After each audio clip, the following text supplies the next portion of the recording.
7મી જૂનથી મંગળનું રાશિ પરિવર્તન થઈ રહ્યું છે. મોસ્કો ઉપર હુમલા વધી ગયા છે.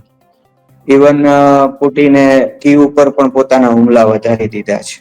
જી અને ઇવન પુટિનના ઘરને પણ છોડ્યું નથી ઝેલેન્સ્કીએ. તો વગર વિચારે આ કામ પણ કરાવે છે. અને કેતુ ખૂબ જ ક્રૂર ગ્રહ છે. એની સાથે મંગળ આવી રહ્યો છે 7 જૂનથી 28 જુલાઈ સુધી. વિશ્વ ઉપર એની અતિ વિસ્ફોટક અસરો થશે. અણધાર્યા હુમલાઓ જોવા મળશે, ક્રૂર હુમલાઓ કે જેમાં મનુષ્યો નો વિનાશ થાય એવા હુમલાઓ જોવા મળશે. કલ્પનામાં પણ ન આવે એવા વિસ્ફોટો આપણને જોવા મળશે. આ જે સમયગાળો છે 28 જુલાઈ સુધીનો, એમાં કોઈ પણ વિસ્ફોટ થઈ શકે છે. ચીન છે ભારતને યુદ્ધમાં સપડાવવાનો પ્રયત્ન કરશે, આવું મારું દ્રઢપણે માનવું છે. પાકિસ્તાન સાથેના આપણા કામો છે હજી અધૂરા છે. રાજનાથસિંહે વિક્રાંત ઉપરથી ગર્જના કરી કે અમને અમુક ત્રાસવાદીઓ અજર મસૂદ અને હાફિઝ સઈદ સોંપી દો. જો તમે શાંતિ લેવી હોય તો એ અમને સોંપો અને તમે શાંતિ મેળવો. તો આ જે મુદ્દો છે હજી ગરમ છે. ઓપરેશન સિંદૂર છે ધગધગતું છે. એમાં ગુરુ જે અતિચારી છે એ 8 વર્ષ સુધી અતિચારી ગુરુદેવ રહેવાના છે. એમાં પ્રથમ વિશ્વયુદ્ધ પણ થયેલું, બીજું વિશ્વયુદ્ધ પણ થયેલું, મહાભારતનું યુદ્ધ પણ થયેલું. એટલે આગળ ઉપર યુદ્ધ જ યુદ્ધ છે. કારણ કે ક્રાંતિ વિના શાંતિ થતી નથી. 9મી ઓગસ્ટે શનિ મંગળની પ્રતિયુતિ થશે. હવે કારગિલનું યુદ્ધ છે ને એ આવી શનિ મંગળની ના સંબંધોમાં જ થયેલું. એટલે હું એમ માનું છું કે જુલાઈનું અંતિમ સપ્તાહ અને ઓગસ્ટના 2 સપ્તાહ એમાં ફરી પાછો કોઈ ભડકો થઈ શકે છે. ગ્રહો જ રાજ્ય આપે છે, ગ્રહો જ રાજ્ય લઈ લે છે. નમસ્કાર દર્શક મિત્રો, આપ જોઈ રહ્યા છો TV13 ગુજરાતીનું ડિજિટલ પ્લેટફોર્મ અને હું આપની સાથે તોરલ. આપ તમામનું ખૂબ ખૂબ સ્વાગત કરું છું. બ્રહ્માંડમાં રહેલા ગ્રહો કેવી રીતે તમારી ઉપર અસર કરતા હોય છે તેને લઈને અનેક વખત અનેક સવાલો અને અનેક પ્રશ્નો લોકોના મનમાં જન્મતા હોય છે. પણ ફરી એક વખત બ્રહ્માંડમાં રહેલા ગ્રહો આપણને અસર કરવા જઈ રહ્યા છે ને તેના વિશે આપણે વાત કરવાના છે. ને આપણી સાથે વાતચીત કરવા માટે જયપ્રકાશ માળક, જેમને કોઈ જ ઓળખાણની જરૂર નથી, તે જોડાઈ ચૂક્યા છે. અંગારક યોગ બની રહ્યો છે 7મી જૂનથી અને તેને લઈને જ આજે તેમની સાથે થોડી ચર્ચા પણ કરવી છે. જયપ્રકાશભાઈ, ખૂબ ખૂબ સ્વાગત છે અમારા ડિજિટલ પ્લેટફોર્મ પર. જી જી નમસ્કાર. હંમેશા આપણે એવું વિચારતા હોઈએ છીએ કે બ્રહ્માંડમાં ગ્રહો છે, પરંતુ પૃથ્વી પર અને તેમાં પણ માણસો પર કેવી રીતે અસર કરતા હોય છે. 7મી જૂનથી ગ્રહોનું પરિવર્તન ફરી એક વખત થવા જઈ રહ્યું છે અને જે રીતે 2 યોગ બની રહ્યા છે. મંગળ ગ્રહનું આ રાશિ પરિવર્તન કેવી રીતનું પુરવાર થશે એ સૌથી વધારે તો આપ જ સારી રીતે જણાવી શકશો. જી જી બરાબર છે. આપ કહો છો એમ 7મી જૂનથી મંગળનું રાશિ પરિવર્તન થઈ રહ્યું છે.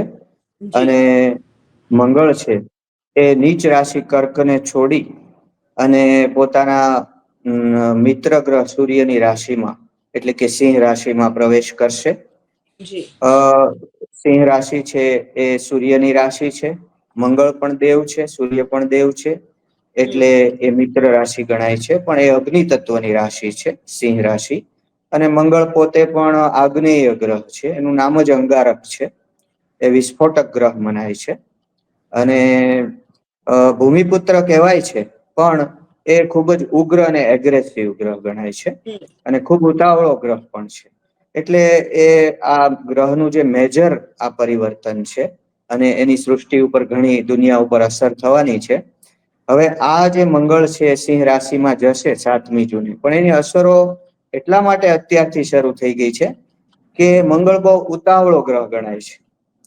એટલે બધા જ્યોતિષીઓ માને જ છે અને શાસ્ત્ર પણ કે છે કે એ રાશિ પ્રવેશ કરે એના 8-10 દિવસ અગાઉ એનું ફળ આપવાનું શરૂ કરી દે છે. તો આપણે જોઈ રહ્યા છીએ કે મોસ્કો ઉપર હુમલા વધી ગયા છે. ઇવન પુટિને કીવ ઉપર પણ પોતાના હુમલા વધારી દીધા છે. જી અને ઇવન પુટિનના ઘરને પણ છોડ્યું નથી ઝેલેન્સ્કીએ. તો આટલી હદે યુદ્ધ છે એ વિકટ બની રહ્યું છે. એનું કારણ છે આ મંગળ ગ્રહની જે સિંહ રાશિમાં અસર થવી જોઈએ. અને ઓલરેડી કેતુ તો ત્યાં છે જ. આ કેતુ જી છે એ રાહુ છે એ માથું છે અને કેતુ છે એ ધડ છે. તો વગર વિચારે આ કામ પણ કરાવે છે. અને કેતુ ખૂબ જ ક્રૂર ગ્રહ છે. એની સાથે મંગળ આવી રહ્યો છે 7 જૂન થી 28 જુલાઈ સુધી. તો હું એમ માનું છું કે આજથી લઈને કે 2-4 દિવસો અગાઉથી લઈને એ મેના એન્ડ થી લઈને 28 જુલાઈ સુધી વિશ્વ ઉપર એની અતિ વિસ્ફોટક અસરો થશે. અણધાર્યા હુમલાઓ જોવા મળશે, ક્રૂર હુમલાઓ કે જેમાં મનુષ્યો નો વિનાશ થાય એવા હુમલાઓ જોવા મળશે. કલ્પનામાં પણ ન આવે એવા વિસ્ફોટો આપણને જોવા મળશે. ખાસ કરીને જ્યારે યુક્રેન અને રશિયાનું યુદ્ધ વધી રહ્યું છે. જી રશિયા છે એ મિશન યુરોપ શરૂ કરવા જઈ રહ્યું છે એવું હું ચોક્કસપણે માનું છું. આવા સંજોગોમાં યુદ્ધમાં વધારો જોવા મળશે. બીજું કહીએ તો ચીન છે તાઇવાન ઉપર હુમલો કરવા માટે તત્પરતા બતાવશે આ ગ્રહ જી યોગોની અંદર. અને ઈઝરાયલ છે એ ઈરાન ઉપર હુમલો કરવા માટે એકદમ ઉતાવળું થઈ રહ્યું છે. તો આવા બધા સંજોગોમાં મને એમ લાગે છે કે દુનિયામાં યુદ્ધનો વધારો થશે. આપણે ત્યાં પણ ઓપરેશન સિંદૂર છે એ હજુ જી સ્થગિત છે. અને આગળ ઉપર એ ક્યારે શરૂ થઈ જાય નક્કી નથી. જે રીતના આપણા વડાપ્રધાન ના બોલ આપણે જોઈએ, રાજનાથસિંહ જે કહી રહ્યા છે એ જોઈએ, જી જયશંકર જે કહી રહ્યા છે એ જોઈએ, એ જોતા આતંકવાદનો નાશ કરવાનો એક દ્રઢ સંકલ્પ દેખાય છે. અને આ એક અધૂરી કામગીરી છે એનો વસવસો દેખાય છે આપણા પ્રધાનમંત્રીના હૃદયમાં, સેનાના હૃદયમાં. તો આ બધી પરિસ્થિતિઓ જોતા આ જે સમયગાળો છે 28 જુલાઈ સુધીનો, એમાં કોઈ પણ વિસ્ફોટ થઈ શકે છે. કોઈ પણ શક્યતાઓ રહેલી છે એ યુદ્ધની શક્યતાઓ બેન રહેલી છે. જયપ્રકાશભાઈ, આમ જોવા જઈએ તો આપણે આ વિષય પર મને લાગે છે આ પ્લેટફોર્મ પરથી તમે વાત કરી ચૂક્યા છો. 2025ની જ્યારથી શરૂઆત થઈ છે ત્યારથી આપણે જોઈ રહ્યા છીએ કે અણધારી આફતો એક બાદ એક આવી રહી છે. અને એમાં આપણે ખાસ કરીને આપણા દેશના પ્રશ્નોની વાત કરીએ તો આપણા દેશમાં આપણે છેલ્લા વખતથી જોઈએ છે કે ભારત પાકિસ્તાન વચ્ચેનો જે તણાવ હતો, ખેર તણાવ ઘણા લાંબા સમયથી હતો, પરંતુ જે રીતે અચાનક જ આખી પરિસ્થિતિ વણસી હતી એ સામાન્ય લોકોની સમજની બહાર હતી. અને યુદ્ધ થતા થતા અટકી ગયું એવું કહેવું અતિશયોક્તિ નહીં હોય. હવે આ જે યોગ બની રહ્યા છે, હવે જે રીતે આ રાશિ પરિવર્તન થઈ રહ્યું છે, તો ભારત પાકિસ્તાન અથવા ભારત ચીન આપણા પાડોશી દેશો સાથે શું પ્રશ્નો સતત વધશે એવું તમારું માનવું છે? એમાં એવું છે, આપણે ચીનનો ઉલ્લેખ કર્યો તો ચીન છે ને એને ભારતની આર્થિક પ્રગતિ પસંદ નથી.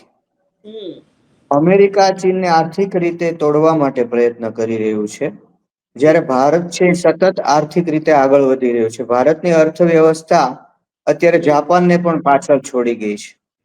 અને બિલકુલ આવતા વર્ષે એટલે 26માં એ જર્મનીને પણ પાછળ છોડી દેવાની છે. તો આ ચીનને ન ગમે સ્વાભાવિક છે. એટલે હું 26 સુધી યુદ્ધના સંજોગો જોઉં છું. કારણ કે ચીન છે એ ભારતને અશાંત બનાવવાનો, એ દુનિયાને એવું દેખાડવાનો પ્રયાસ કરશે કે ભારત એક અશાંત દેશ છે. જેથી આપણી અર્થવ્યવસ્થા આગળ વધતી અટકે, ત્યાંની કંપનીઓ અહીંયા આવતી અટકે. એટલા માટે હું એમ માનું છું કે પાકિસ્તાનને ઉશ્કેરીને અથવા પોતે પણ એ કોઈ ડુંબાણું કરી શકે છે. અને એને કેને પ્રકારે ભારત જર્મનીને 2026માં પાછળ છોડી દે એ પહેલા 2026માં પણ ચીન છે ભારતને યુદ્ધમાં સપડાવવાનો પ્રયત્ન કરશે, આવું મારું દ્રઢપણે માનવું છે. પાકિસ્તાન સાથેના આપણા કામો છે હજી અધૂરા છે. આતંકવાદીઓના સગા વહાલાઓ તો મૃત્યુ પામ્યા છે, પરંતુ આતંકવાદીઓ હજી બાકી છે. ગઈકાલે જ રાજનાથસિંહે વિક્રાંત ઉપરથી ગર્જના કરી કે અમને અમુક ત્રાસવાદીઓ અજર મસૂદ અને હાફિઝ સઈદ સોંપી દો. જો તમે શાંતિ લેવી હોય તો એ અમને સોંપો અને તમે શાંતિ મેળવો. તો આ જે મુદ્દો છે હજી ગરમ છે. ઓપરેશન સિંદૂર છે ધગધગતું છે. એટલે જી યુદ્ધ અટકી જશે એવી કોઈ વાત છે નહીં. આગળ ઉપર આપણો ગોલ સિદ્ધ ન થાય ત્યાં સુધી આ યુદ્ધ ચાલુ જ રહેવાનું છે. મંગળ ગ્રહનું જે આ રાશિ પરિવર્તન આપ જે રીતે જણાવી રહ્યા છો કે ખૂબ ઉતાવળો ગ્રહ છે અને હંમેશા આ પ્રકારના નાના મોટા પ્રશ્નોની સાથે જોડાયેલો આ ગ્રહ આપણે એટલા માટે કહી શકીએ કારણ કે જ્યારે મંગળ રાશિ પરિવર્તન કરે ત્યારે આ પ્રકારના પ્રશ્નો આપણે સામાન્ય વ્યક્તિના કુંડળીના આધારે પણ જોતા હોઈએ છીએ. હવે તમે જે કહી રહ્યા છો કે 51 દિવસ જેટલો જે સમય છે તે મુશ્કેલ છે, એવું આપણે સામાન્ય રીતે માની શકીએ કે આ સમય પસાર થઈ ગયા પછી થોડી પરિસ્થિતિ થાળે પડશે? આવું એટલા માટે માની નથી શકતા. જી. આ તો આપણે જે આ મંગળનું પરિવર્તન થાય છે એને હા. આધારે કહ્યું કે આ મેજર પરિવર્તન છે, મંગળ કેતુ સાથે આવે છે, એક મોટી ઘટના છે એટલે જી. એનું વર્ણન કર્યું. આગળ ઉપર શાંતિ થાય એવું વિશ્વમાં એવી ખાતરી આપી શકાતી નથી, કારણ કે બીજા પણ કેટલાક ગ્રહો એવું સૂચવે છે કે આ વિશ્વ છે વિશ્વ યુદ્ધ તરફ જઈ રહ્યું છે. એમાં ગુરુ જે અતિચારી છે એ 8 હમ. વર્ષ સુધી અતિચારી ગુરુદેવ રહેવાના છે. એમાં હમ. પ્રથમ વિશ્વયુદ્ધ પણ થયેલું, બીજું વિશ્વયુદ્ધ પણ થયેલું, મહાભારતનું યુદ્ધ પણ થયેલું. એટલે આગળ ઉપર યુદ્ધ જ યુદ્ધ છે, કારણ કે ક્રાંતિ વિના શાંતિ થતી નથી. આ જે યુદ્ધો છે એને પરિણામે જ ભવિષ્યમાં ભારત છે એની પુરાતન વેદકાલીન મહત્તા પ્રાપ્ત કરવાનું છે. આ કુકરીઓ દેવતાઓ એવી રીતે ગોઠવી રહ્યા છે હવે કે જી. જેથી વિશ્વના અમુક જે દેશો છે એ દેશો છે આપસી લડાઈમાં એ ઉલજી જાય. પરિણામે હમ. આપણે પણ સરહદી રાજ્યોમાં ખૂબ જ સંભાળવું પડે. ચીન અને પાકિસ્તાન થી આપણે ધ્યાન રાખવું જ પડશે, એમાં કોઈ શંકા નથી. પણ આગળ ઉપર હમ. એ આવનારો સમય એવો છે કે સમગ્ર વિશ્વમાં યુદ્ધ આવી વાત જોવા મળશે. સૌનું માનસ છે એમાં યુદ્ધ પોતાનો કબજો જમાવી લેશે. આગળ ઉપર શાંતિ હમ. નથી. મેં તમને 28 જુલાઈ સુધીની વાત કરી કે મંગળ અને કેતુ સાથે છે, પણ પછી જી. 26 જુલાઈ થી 20 ઓગસ્ટ એ ગુરુ અને શુક્ર સાથે આવે છે. હવે જો હમ. એમાં શું થશે કે ગુરુ શુક્રો યદેકસ્તો નર યુદ્ધમ તદા ભવેત. સંસ્કૃતમાં શ્લોક છે કે ગુરુ શુક્રો યદેકસ્તો નર યુદ્ધમ તદા ભવેત અકાલવા ભવેદ વૃષ્ટિર જગત્યામ નાત્ર સંશય. એટલે એની અંદર પણ નર યુદ્ધ, કોઈ આતંકવાદી હુમલો, આજે સમયગાળો છે 24 જુલાઈ થી 20 ઓગસ્ટ, એમાં નર યુદ્ધ, આતંકવાદી હુમલો, કોઈ ક્રૂર હુમલો જોવા મળશે. અને એ દરમિયાન ગુરુ શુક્ર એ મિથુન રાશિની અંદર જોવા મળશે. તો આ સમય પણ ખૂબ નબળો છે. એ દરમિયાન 9મી ઓગસ્ટે શનિ મંગળની પ્રતિયુતિ થશે. હવે હમ. કારગિલ નું યુદ્ધ છે ને એ આવી શનિ મંગળની ના સંબંધોમાં જ થયેલું. એટલે જી. હું એમ માનું છું કે જુલાઈ નું અંતિમ સપ્તાહ અને ઓગસ્ટ ના 2 સપ્તાહ એમાં ફરી પાછો કોઈ ભડકો થઈ શકે છે. એટલે આ બધા ગ્રહો હું નિરાશા સાથે કઉ છું, અને આમ જુઓ તો હકીકત છે કે આગળ ઉપર યુદ્ધના જ ગ્રહો છે અને યુદ્ધમાં શાંતિ થાય એવું લાગતું નથી. આવું મારું માનવું છે. હમ. અત્યારે હાલ આપણે આમ પણ પરિસ્થિતિ જોઈએ જયપ્રકાશભાઈ તો કોરોનાનો એક કપરો કાળ કોઈ ભૂલી શકે એવી પરિસ્થિતિ હતી નહીં, અને ઘણા લાંબા સમય સુધી સમગ્ર વિશ્વમાં કોરોનાને લઈને પ્રશ્નો જોવા મળ્યા હતા. છેલ્લા થોડા વખતથી અચાનક જ કોરોનાના પ્રશ્નો પણ વધતા આપણે જોઈ રહ્યા છીએ. કેટલાક લોકો એવું પણ કહી રહ્યા છે કે આ વખતનો જે વેરિયન્ટ છે એટલો બધો નુકસાનકારક સાબિત નહીં થાય. પરંતુ સામાન્ય રીતે આપણા મનમાં સવાલ પણ એ થાય કે કોરોના કદાચ આપણી જિંદગીથી દૂર જતો રહ્યો હતો, આ વાયરસને ફરી અચાનક જ આવવું, શું એ પણ આ ગ્રહોની ચાલ કહી શકાય? હા, ચોક્કસ. પૃથ્વી ઉપર જે કંઈ બને છે એ જી. જ્યોતિષ શાસ્ત્રનું એવું સ્પષ્ટપણે માનવું છે કે ગ્રહોને આધારે જ થાય છે. ગ્રહો જ રાજ્ય આપે છે, ગ્રહો જ રાજ્ય લઈ લે છે. તો આ બધું ગ્રહોને આધારે જ થાય છે, અને એમાં સાયન્સ પણ છે. સૂર્યનું ગ્રહણ થાય એટલે એ 7-8 મિનિટ જેટલો સમય સૂર્યનું ગ્રહણ થયું હોય એટલો સમય હમ. પૃથ્વીને એટલો પ્રકાશ ઓછો મળે. તો એ સૂર્યનો પ્રકાશ ઓછો મળે તો એમાં જીવાણુ, વિષાણુ આ બધા વધી જાય છે, અને હમ. પરિણામે સૂર્યગ્રહણની અસર રૂપે ત્યારબાદ રોગચાળો જોવા મળે છે. આ સાયન્ટિફિક બાબત છે. તો ગયા માર્ચ મહિનામાં 14મી માર્ચે ચંદ્રગ્રહણ હતું. એ પછી 29 માર્ચે સૂર્યગ્રહણ થયું, અને સૂર્યની સાથે રૌદ્ર ગ્રહો પણ કેટલાક હતા. તો આ સૂર્યગ્રહણ પછી મને એવો અંદેશો હતો કે ચોક્કસપણે કોઈ રોગચાળો પૃથ્વી પર આવશે. અને મેં કહેલું પણ ખરું કે આવું જ્યારે બનેલું ત્યારે કોરોના પહેલી વખત આવ્યો 19માં 20માં, ત્યારે પણ એ સૂર્યગ્રહણ પછી જ આવેલો. એટલે મને એવી શંકા હતી કે આવું બનશે, અને ખરેખર હું વિચારી રહ્યો હતો કે હજુ કેમ આવું કઈ થયું નહીં. કારણ કે આપણું ધ્યાન તો યુદ્ધમાં હતું, ભારત પાકિસ્તાનનું યુદ્ધ, પેલું યુક્રેન રશિયાનું યુદ્ધ. એટલે એ બધી જે મુખ્ય ઘટનાઓ હતી એમાં આપણું મન સંલગ્ન હતું, એટલે આપણને ખબર નહોતી. પણ એ દરમિયાન મને જાણવા મળ્યું કે ભાઈ માર્ચ મહિનાથી ચીનમાં, થાઈલેન્ડમાં, સિંગાપોરમાં, હોંગકોંગમાં આ જે શરૂ થઈ ગયા છે કેસ, બધા આવવાના શરૂ થઈ ગયા છે. અને જી ખુબ જી મે મહિનામાં તો એવા સમાચાર અચાનક આવ્યા, આ બધા મે મહિનામાં સમાચાર આવ્યા આપણે ત્યાં, કે ભાઈ બહુ આગળ વધી રહ્યો છે દુનિયામાં કોરોના, અને એનો વિસ્ફોટ થયો છે. અને ભારતમાં પણ એને પગ પેસારો કર્યો. મહારાષ્ટ્રમાં, કેરળમાં અત્યારે વધારે કેસ છે. તો ગુજરાતમાં છે. 11, 12, 13, 14, 15 રાજ્યોની અંદર કોરોના આવી ગયો છે. એ સમાચાર જાણવા મળ્યા એટલે જ્યોતિષ શાસ્ત્ર ફરી વખત સાચું સિદ્ધ થયું. કોરોના ફરી વખત દુનિયાની અંદર પગ પેસારો કરી રહ્યો છે. આ જે ગ્રહણ જી હતું એ મુખ્યત્વે અમેરિકા અને આફ્રિકામાં એ દેખાયેલું. એટલે હું જી એમ માનતો હતો કે અમેરિકા અને આફ્રિકામાં હજુ કેમ કેસ નથી આવ્યા.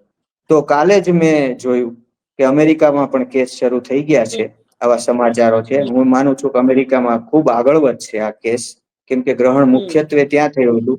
ભારતમાં તો વાયા પછી અસર થાય, કારણ કે આપણા પ્રવાસીઓ બધા સિંગાપુર, હોંગકોંગ જતા હોય, થાઈલેન્ડ ફરવા જતા હોય, થાઈલેન્ડના જંગલો જોવા જતા હોય, એટલે ત્યાંથી એ અહિયાં આવી ગયો છે કોરોના. હવે આપ વાત કરો છો કે એ કોરોના છે બહુ ચેપી નથી, એ ચેપી તો છે જ, પણ એ પેલાની જેવો મારક નહીં નીવડે, કારણ કે આપણે ઇમ્યુનિટીનો વિકાસ થઈ ગયો છે. એટલે બહુ જી મારક નહીં નીવડે એવી આશા છે. જોકે એ આગળ ઉપર ખબર પડે દુનિયાના બીજા દેશોમાં તો એ ઘાતક સાબિત થયો છે. મુખ્યત્વે તો આ ચીનનું કાવતરું છે. એવું જી પણ હોઈ શકે કે દુનિયાના અર્થતંત્રને નુકસાન પહોંચાડવા માટે ફરી વખત એને આ કોરોનાની જે રીલ છે રિલીઝ કરી હોય, એવું પણ બને. એ પોતાની માહિતી બધી ગુપ્ત રાખી રહ્યું છે. પણ ભારતમાં કોરોના આવી ગયો છે, હકીકત છે. ભલે એ ઘાતક ન હોય, એ ચેપી તો છે જ. અને એટલા માટે બધાએ સાવધાન તો રહેવું જ જોઈએ, એવું કહેવામાં મને કોઈ સંકોચ નથી. આગળ ઉપર આપણે અવશ્ય સાવધાન રહેવું જોઈએ આ કોરોનાથી. હજુ કોરોનાના કેસ આગળ વધી શકે છે. મને એમ છે કે 28 જુલાઈ સુધી દુનિયામાં આ કોરોનાની આ લહેર ચાલશે. સામાન્ય રીતે સામાન્ય જનતાના મનમાં એક સવાલ જયપ્રકાશભાઈ હશે કે જ્યારે પણ, કારણ કે આપણી સંસ્કૃતિમાં તો હંમેશા એવું જોવા મળ્યું છે કે કોઈ પણ સારી ખરાબ નિર્ણયો લેતા પહેલા આપણે જ્યોતિષને બતાવીએ છીએ, ગ્રહોની શું દશા છે તે પણ જોતા હોઈએ છીએ, અને ક્યારેક એવું પણ બનતું હોય છે કે આ ગ્રહ તમને નડે છે, આ ગ્રહ તમને નુકસાન કરી શકે છે, તો તમે તેની શાંતિ વિધિ કરાવો, અથવા પછી તમે કોઈ નંગ પહેરો જેનાથી આ જે અસરો છે તે ઓછી થઈ જશે. હવે વૈશ્વિક લેવલે આ ગ્રહોની જે અસર થઈ રહી છે, એમાં પણ શું એવું કશું હોય છે, કોઈ ઉપાય હોય છે? શું તેની અસરોને ઓછી કરી શકાય એવું કશું હોય છે, કે પછી જે થાય છે આપણે સાક્ષી ભાવે માત્ર જોયા જ કરવું, એ પરિસ્થિતિ સર્જાય છે? આપની વાત સાચી છે. વૈશ્વિક લેવલે કે વ્યક્તિગત જીવનમાં આપણે હા. ગ્રહોની જે આવી જે ખરાબ અસરો છે એને દૂર હમ કરવા માટે પ્રયાસ કરી શકીએ છીએ. એ માટે આપણી સંસ્કૃતિમાં, આપણા ધર્મમાં કેટલીક ઉપાસનાઓ આપેલી છે. એમાં દુર્ગા સપ્તશતી છે. એ તમે વાંચો હમ તો એમાં આવશે કે મહામારી છે એ માતાજી જ લાવે છે. તમને હમ જાણીને નવાઈ લાગશે કે જી અમુક સમયે જયારે માતાજીનો સંહારનો એનો ભાવ થાય, તમોગુણી ભાવ, ત્યારે હા એ કાલિકા છે એ જ મહામારી લાવે છે. તો કાલિકાની ઉપાસના, દુર્ગા સપ્તશતીનો પાઠ કરવો, દુર્ગા દેવીનું શરણું લેવું. પછી હમ આપણે રુદ્રાષ્ટાધ્યાયી જે છે એમાં જી 5મો અધ્યાય છે, એ બહુ જ અસરકારક છે. એ જે ઘરમાં એનો પાઠ થતો હોય ત્યાંથી રોગ ઉપરાંત શત્રુઓ એ બધા દૂર હમ થઈ જાય છે. આસુરી તત્વો, અનિષ્ટ તત્વો એટલો બધો પ્રભાવશાળી છે. હવે તો મોબાઈલ છે, આપણે 5મો અધ્યાય મૂકી દઈએ અને મોબાઈલ ચાલુ કરી દઈએ એટલે સંભળાય. જી આપણે ખાલી શાંતિથી બેસી જવાનું હોય. આપણને ઉચ્ચાર કદાચ સંસ્કૃતના બધાને ન આવડે, તો એ મોબાઈલ ચાલુ કરી અને શિવજી સમક્ષ બેસી જાય અને 5મો અધ્યાય સાંભળે રોજ. તો હમ આવી બધી દુષ્ટ બાબતો જે છે, રોગ છે, એ બધું દૂર રહેતું હોય છે. જો કોઈ માનું છું દવા અને દુઆ સાથે કરવી જોઈએ. પ્રાર્થના અને સાથે દવા એ પણ સાથે કરવી જોઈએ, હું માનું છું. આ ઉપરાંત કેટલાક યજ્ઞો હોય છે. જૈન ધર્મની અંદર શાંતિ પાઠ હોય છે. તો જી એવું બધું એ પોતપોતાના ધર્મ મુજબ એ કરી શકે. મોટી શાંતિનો પાઠ છે, એ નવકાર હમ મંત્ર વગેરે. તો એ જૈન ધર્મની અંદર આવું બધું થઈ શકે. ખાસ કરીને મેં કહ્યું દુર્ગા સપ્તશતીનો પાઠ કરવો જોઈએ. તો આનાથી આપણે બચી શકીએ, એવું મારું માનવું છે. બિલકુલ, તેની જે નકારાત્મક અસરો છે તે તો કમસે કમ આપણે ઓછી બિલકુલ કરી જરૂર શકીએ છીએ. મને એવું જરૂર લાગે છે કે ભારતીય સંસ્કૃતિ સાથે જોડાયેલા તમામ લોકો સુધી આ વાત વધુમાં વધુ પહોંચે અને એ લોકો સમજે, અને આ બધા જ જો એક સાથે પ્રયાસો કરે તો કદાચ થોડો ઘણો ફરક પડી શકે છે. જયપ્રકાશભાઈ, કુદરતી હોનારતો, કુદરતી આપત્તિઓ છેલ્લા થોડા સમયથી ખૂબ વધારે પ્રમાણમાં ઘટતી જાય છે. આપણે જોઈએ છે કે લેન્ડસ્લાઇડ થયું હોય કે અચાનક જ ખૂબ પુષ્કળ વરસાદ આવી ગયો હોય.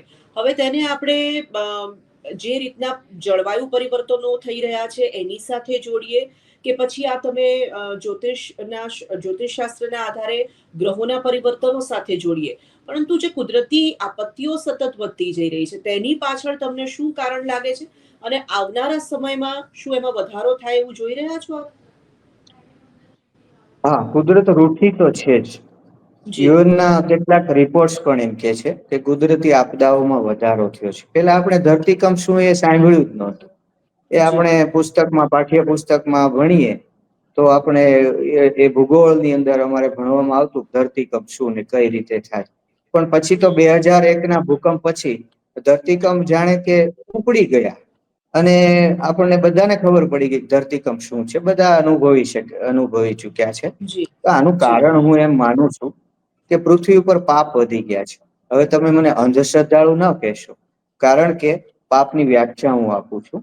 પાપ જી એટલે આપણને જે નુકસાન કરે એને પાપ કહેવાય. દાખલા તરીકે હમ એક માણસ છે એ મદિરા પાન કરે છે, દારૂ પીવે છે. હવે હમ કોઈને મારતો નથી, કઈ હિંસા કરતો નથી, તો એ પાપ છે. એ બ્રહ્મ હત્યા જેવું પાપ છે મદિરાપાન. તો એને પાપ શું જી કામ કીધું? કેમ કે એને નુકસાન કરે છે. જે આપણને નુકસાન કરે એનું નામ પાપ. તો આપણી જે જીવનશૈલી છે એવી થઈ ગઈ કે જે આપણને નુકસાન કરે. એ નુકસાન કરે, જેમ કે ભૂગર્ભ જળ ખેંચી લીધા. કુદરતને એની જે નેચરલ સ્થિતિ હોય એમાં આપણે રહેવા નથી દેતા. અને હમ આપણે આ ઉદ્યોગો અને વાહનો દ્વારા, ધુવાણા દ્વારા ગ્લેશિયરો પીગળાવી દીધા. ગરમી એટલી વધારી દીધી કે આપણે એસી વગર ચાલે જ નહીં. હમ પછી આપણા ગામડાઓમાં રસ્તા ધૂળિયા હતા અને ગારના મકાનો હતા. તો એ જી ગારના મકાનોને બદલે આપણે પાકા મકાનો કર્યા. ધૂળિયા રસ્તાને બદલે હવે તો આ વિકસિત ભારત બનાવવું છે એટલે બ્લોક આવી જાય, સિમેન્ટ રોડ થઈ ગયા. તો એ એટલા બધા ગરમ થાય છે કે 2-3 ડિગ્રી તાપમાન તો ઉનાળામાં એનું વધી જાય છે. અને હમ પેલા જે ધૂળના મકાન હતા એની ઉપર ગોબર એટલે કે ગાયના છાણથી લેપ કરેલું, ઠંડક રહેતી હતી, તરત ઠરી જતા હતા. તો આપણી જ જીવનશૈલીએ આ ગ્લોબલ વોર્મિંગ ઉત્પન્ન કર્યું છે. આપણી જી જીવન શૈલીને કારણે, એને કારણે જ આ કુદરતી આપદાઓ આવે છે. વરસાદ આવે ત્યારે ખૂબ આવે, વાદળો ફાટી પડે, અને ન આવે ત્યાં અકાળ પડે. કે આપણે જે આ ઋતુઓની અંદર ગડબડ કરી છે. હું તો એમ માનું છું કે ભૂવો, જે અંધશ્રદ્ધાળુ ભૂવો છે ને, એ સારો એટલા માટે કે એ હમ 5-25 રૂપિયા લૂંટી જશે, 5-25 રૂપિયા લઈ જશે. પણ આ વિજ્ઞાન જે છે ને, એને જે હા નુકસાન કર્યું છે ને, પેલો લૂંટારો ડુંગરામાં મળે સીમમાં, તો લાફો મારીને થોડુંક લૂંટી જાય. પણ આ વિજ્ઞાને જે નુકસાન કર્યું છે ને, એ ભવિષ્યમાં ખ્યાલમાં આવશે લોકોને, મનુષ્યોને, કે આપણે આ ખોટે રસ્તે હતા. આપણે સાદું અને સરળ જીવન હમ જીવવાનું હતું. પેટ્રોલિયમ વિશે શું ઋષિઓ નહીં જાણતા હોય કે આ પેટ્રોલ છે? પણ એને કોઈ દી એને હાથ ન અડાય. એ જાણે કે આ પેટ્રોલ ઉપાધિનું મૂળ છે. આ જે અરબ દેશોમાં, ઈરાનમાં પેટ્રોલ થાય છે એને માટે એને યુદ્ધોનો સામનો કરવો પડે. અમેરિકાનો ડોળો હોય જ એની ઉપર. શાંતિથી સુવા નથી દેતા આ પેટ્રોલને લીધે. તો આ જે આધુનિકતા આવી, નવી જીવન પ્રણાલી આવી, એને હું માનું છું કે સૃષ્ટિને ઘણું બધું મોટા પ્રમાણમાં નુકસાન કર્યું છે. બંદૂક ત્રાસવાદીના હાથમાં આવી ગઈ. બોમ્બ છે એ બનાવવાની રીતો અત્યારે ઇન્ટરનેટ ઉપર હોય. તો શું થાય? પૃથ્વીને નુકસાન નથી થવાનું? તો વિજ્ઞાને આપણને ફાયદો કર્યો કે નુકસાન? બહુ વિવેક બુદ્ધિની જરૂર છે વિજ્ઞાનનો ઉપયોગ કરવામાં. નહીતર હમ મોટા ભાગના લોકો છે એનો ખરાબ ઉપયોગ જ કરે. આ ભૂકંપ છે એનું કારણ પણ હું આ માનું છું. શાસ્ત્રમાં એવું લખ્યું છે કે પૃથ્વી ગાયનું સ્વરૂપ લઈને વિષ્ણુ ભગવાન પાસે ગઈ. અને કીધું કે ભગવાન મને બહુ ભાર લાગે છે. તો કે શેનો ભાર લાગે છે? તો કે મને આ દરિયાનો, સમુદ્ર, દરિયાનો, વૃક્ષોનો, જંગલોનો, પર્વતોનો ભાર નથી લાગતો ને, એટલો પાપનો ભાર લાગે છે. તો મારો આ ભાર દૂર કરો. પછી ભગવાન છે અવતાર લે છે. તો આવી રીતે હું એમ માનું છું કે પાપ એટલે કે આપણી જે ખોટી જીવનશૈલી, એ આપણને નુકસાન કરે એવી જીવનશૈલી, એને કારણે આ કુદરતી આપદાઓ, જેમાં ગ્લોબલ વોર્મિંગ, ભૂકંપ, અનિયમિત વૃષ્ટિ, અકાલ, આ બધું થઈ રહ્યું છે. જયપ્રકાશભાઈ, ફરી એક વખત હું આ મંગળ ગ્રહના રાશિ પરિવર્તન પર વાત કરવા માંગુ છું કે તમે જે કીધું કે વૈશ્વિક અસરો તેની જે જોવા મળશે, અને તેની શરૂઆત પણ આપના કહ્યા પ્રમાણે શરૂ થઈ ચૂકી છે ને, જે આપણે જોઈ રહ્યા છીએ. આવનારો સમય મુશ્કેલ છે એ પણ એટલું જ સાચું. પણ સામાન્ય જનતા જે છે, સામાન્ય લોકો જે છે, જે પોતાના વિશે વિચારવા માંગે છે, આપણે દેશની વાત કરીએ, આપણે આસપાસના દેશોની વાત કરીએ, આપણે વિશ્વની વાત કરી, પણ મારા તમારા ગ્રહોમાં શું પરિવર્તન, આ પરિવર્તન જે છે તે શું અસરો લાવી શકે છે? હા, એની વ્યક્તિગત અસરો પણ હોય છે. હાજી, જી. પણ એ અસરો છે ને, આ મંગળ અને કેતુની, એ 2-3 રાશિઓને સારી થશે. બાકીની એને અનિષ્ટ અસરો, કેમ કે આ પાપ ગ્રહ કહેવાય છે કેતુ, જી. એ પાપ ગ્રહ હા. છે. તો એની અસરો સારી નહીં થાય. એટલે આપણે એની જો વાત કરીશું તો લોકોને એમ થશે કે ભાઈ આ મારી રાશિમાં આવા ગ્રહો આવ્યા. હા, સાવચેત માટે આપણે એને કહી શકીએ. તો જી. એ 2-3 રાશિઓની તમને વાત કરું, કોણે સાવચેત રહેવા જેવું છે, એ વાત તમને હું કરી દઉં. તો જી. મકર રાશિને 8મા સ્થાનમાં આ મંગળ અને કેતુ ભેગા થશે. જી. એટલે 8મું જે સ્થાન છે ને, એ આરોગ્ય એના ઉપરથી જોવાય છે. એમાં ખાસ કરીને પગમાં ન વાગે એનું ધ્યાન રાખવું પડે. આરોગ્યની ચિંતા રહે, કોઈ હા. અકસ્માત ન થાય એનું ધ્યાન રાખવું પડે. પછી આ જે મંગળ અને કેતુ છે, એ મંગળ અને કેતુ એ લાભ કરશે તુલા રાશિને, કેમ કે એને લાભ સ્થાને આવશે. પણ એના સંતાનો બાબતમાં એને અનિષ્ટ ફળ મળી શકે છે. અને પેટ બાબતમાં, પેટનું જે આરોગ્ય છે, એમાં કંઈક ગડબડ કરી શકે છે. પછી આ જે મંગળ અને કેતુ સિંહ રાશિમાં છે, ભેગા થઈ રહ્યા છે, થઈ ગયા છે, ભેગા થવા જઈ રહ્યા છે, એની જી. ઓલરેડી અસર ચાલુ થઈ ગઈ છે. તો આ જે મંગળ અને કેતુ છે, કન્યા રાશિને 12મા સ્થાનમાં આવશે. એટલે એને એ 12મા સ્થાનમાં મંગળ અને કેતુ હોય, તો જેમ 12મો રાહુ સારો નથી, એવી રીતે મંગળ અને કેતુ પણ સારા નથી. એમણે દગો ફટકો, વિશ્વાસઘાત થી સંભાળવું પડે. અને એને ઋણ દેવું ન થઈ જાય જોવું પડે. જોકે અત્યારે તો લોનની સિસ્ટમ છે, પણ બને ત્યાં સુધી દેવું ન થાય જોવું જોઈએ. પણ એને દરિયા કિનારાની મુસાફરી થઈ શકે છે. પછી આ મંગળ અને કેતુ છે, વૃષભ રાશિને 4થા સ્થાનમાં આવશે. એમણે બ્લડ પ્રેશર, બીપી નું ધ્યાન રાખવું પડે, હૃદયનું ધ્યાન રાખવું પડે, અને માતા પિતાને સંભાળ લેવી પડે. અને વૃશ્ચિક રાશિને પણ માતા પિતાની અને હૃદયની બાબતમાં સંભાળ લેવી પડે. થોડું એલર્ટ રહેવું પડે.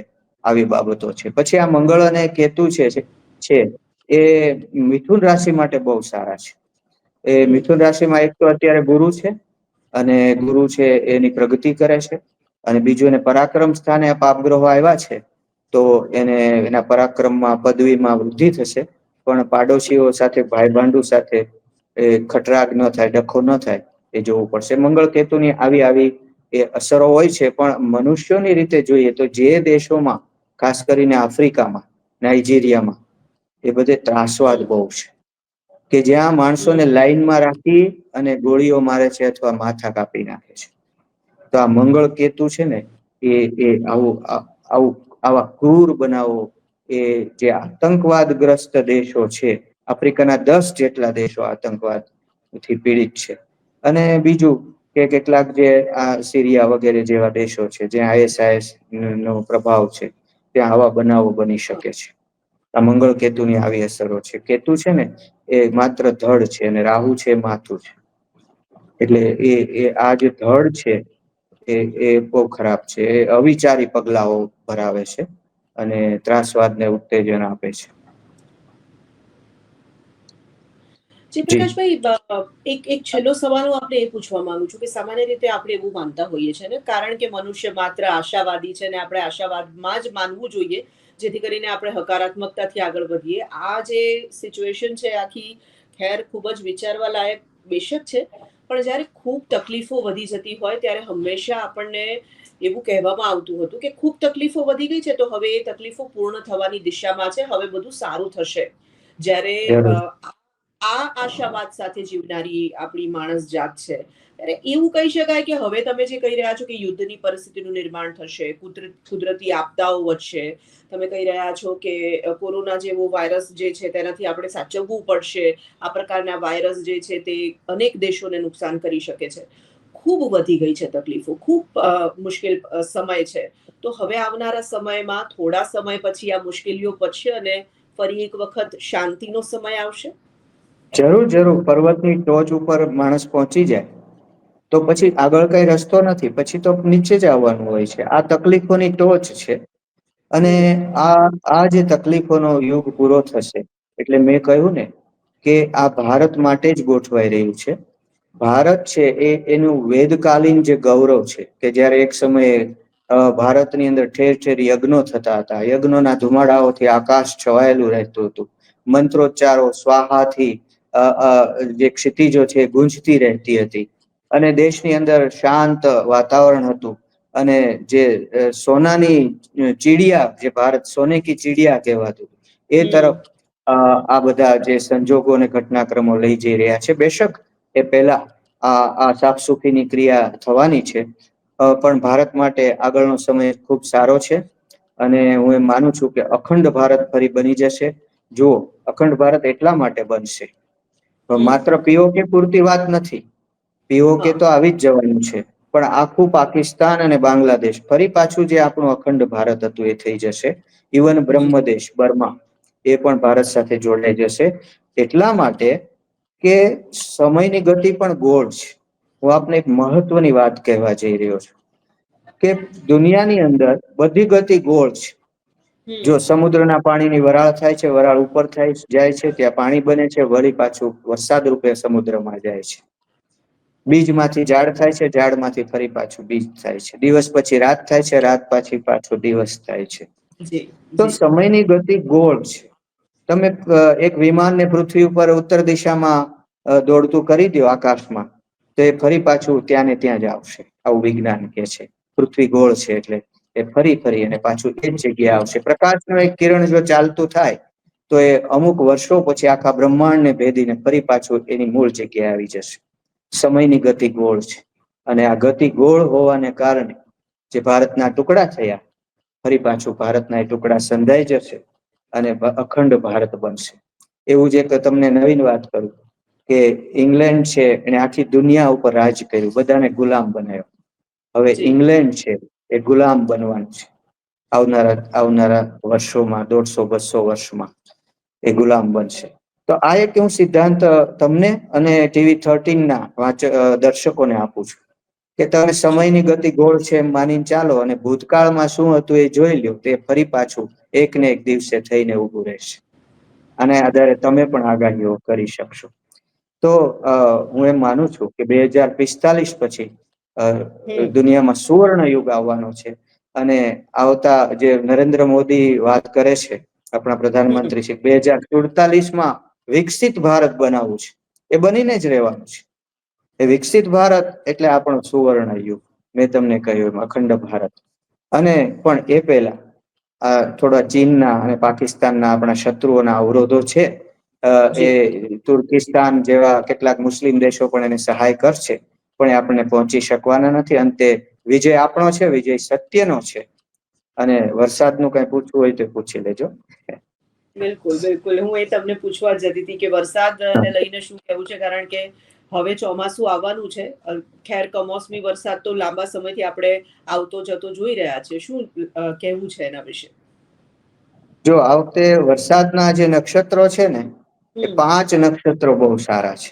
હમ. 13 દિવસના જે નક્ષત્રો હોય છે એમાં હમ. 19 જુલાઈથી જે પુષ્ય નક્ષત્ર છે એનું વાહન મોર છે. મોરને હા. પાણી બહુ ગમે. તો હમ. એ પુષ્ય નક્ષત્રનું વાહન મોર છે, જેને ગામઠી ભાષામાં પક્ષ કહેવામાં આવે છે. પછી હમ. 16/8 થી મઘા નક્ષત્ર છે, એનું વાહન દેડકો છે. દેડકાને પાણી બહુ ગમે. ત્યાર પછી 30/8 થી પૂર્વ ફાલ્ગુની નક્ષત્ર છે, અને પૂર્બા કહેવામાં આવે છે, એનું વાહન ભેંસ છે. ભેંસને પણ પાણી બહુ ગમે. 27 સપ્ટેમ્બર થી હસ્ત એટલે હાથીઓ નક્ષત્ર, આપણે કહીએ ને હાથીએ સૂંઢ ફેરવી, એનું વાહન પાછું મોર છે. એને પાણી ગમે, હાથીને પણ ગમે. અને 10-10 એટલે એ ત્યારે તો આ બાજુ વરસાદ નથી હોતો, એ દરિયામાં વરસાદ હોય છે, કારણ કે ચિત્રા નક્ષત્ર છે અને એનું વાહન પણ હાથી છે, ઘેલી ચિત્રા. તો આટલા જે નક્ષત્રો છે, અને સ્વાતિનો વરસાદ દરિયામાં પડે છે 23-10 સ્વાતિ નક્ષત્ર છે, એનું વાહન પણ દેડકો છે, એટલે દરિયામાં બહુ વરસાદ. મારી દ્રષ્ટિએ 5-6 નક્ષત્રો વરસાદના સારા છે. વરસાદની કેટલીક તારીખો હું આપવાનો પ્રયાસ કરું છું. એક અષાઢી બીજ બહુ શુકનિયાળ ગણાય છે, તો અષાઢી બીજે સારો વરસાદ થવાનો છે. અષાઢી બીજ જે શુક્રવાર હોય ને, તો ખૂબ સારો વરસાદ થાય છે. એને માટેનું એક પેલું ભડળી વાક્ય છે, ઘર અષાઢી બીજળી નીમે નિરખી જોઈ, સોમ શુક્ર ને સુરગુરુ જળ બંબારણ હોય. જો અષાઢી બીજે સોમ શુક્ર કે ગુરુવાર હોય તો જળ બંબાકાર થઈ જાય છે. અષાઢી બીજે શુક્રવાર છે, શુક્ર જ વૃષ્ટિનો કારક ગ્રહ છે. પછી ભાદરવા સુદ પાંચમે સ્વાતિ નક્ષત્ર છે, ભાદરવા સુદ પાંચમે યોગ સ્વાતિ નો હોય, શુભ જોગે બે મળે મંગળ વર્તે જ હોય. ભાદરવામાં પણ વરસાદ છે, મારું એમ માનવું છે. અને એક જે વરસાદ કડાકા ભડાકા સાથે, કે જેમાં એક બાજુ નર યુદ્ધ ચાલતું હશે અને એક બાજુ વરસાદ હશે, એ 26 જુલાઈ થી 20 ઓગસ્ટ. એ 26 જુલાઈ થી 20 ઓગસ્ટમાં ગુરુ અને શુક્ર, દાનવોના ગુરુ અને દેવતાના ગુરુ, બે આકાશમાં ભેગા થશે, એમની મીટિંગ થશે મિથુન રાશિમાં.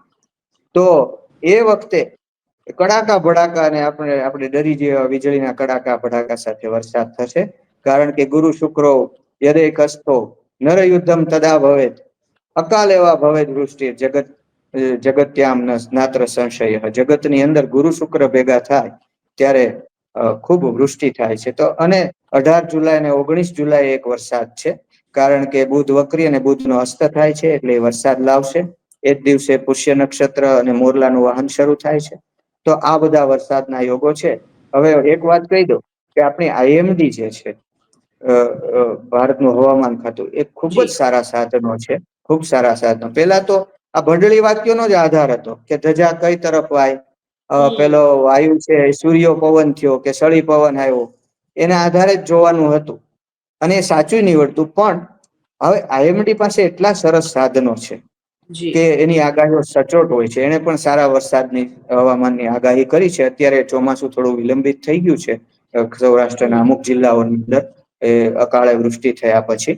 પરંતુ આઈએમડી નો એવું ભવિષ્ય કથન છે કે બહુ સારો વરસાદ થવાનો છે. હું પણ કેટલીક નેગેટિવ વાતો કર્યા પછી આ આશાસ્પદ વરસાદ વિશે આશાસ્પદ વાત કરી રહ્યો છું કે સારો વરસાદ થવાનો છે, અને ઓપરેશન સિંદૂર જે છે એ પણ એનો રંગ લાવવાનું છે. જયપ્રકાશભાઈ, ઘણી બધી વાતો થઈ શકે, પરંતુ સમયની મર્યાદા છે. આપનો ખૂબ ખૂબ આભાર અમારી સાથે જોડાયા અને દર્શકો સુધી આ મહત્વપૂર્ણ આપે જે માહિતી મોકલી એના માટે.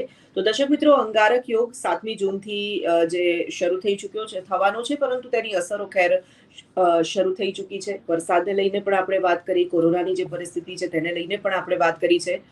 બધી વાતોનો સાર એટલો છે કે સમય બેશક મુશ્કેલ છે, પરંતુ જો માતાજીનું પાઠ કરવામાં આવે, સ્તુતિ કરવામાં આવે, તો તેની અસરોને આપણે ઓછી કરી શકીએ છીએ. આવા અનેક વિષયો સાથે ફરીથી મળીશું. ત્યાં સુધી મને આપશો રજા. નમસ્કાર. નમસ્કાર, બહુ આનંદ આવ્યો.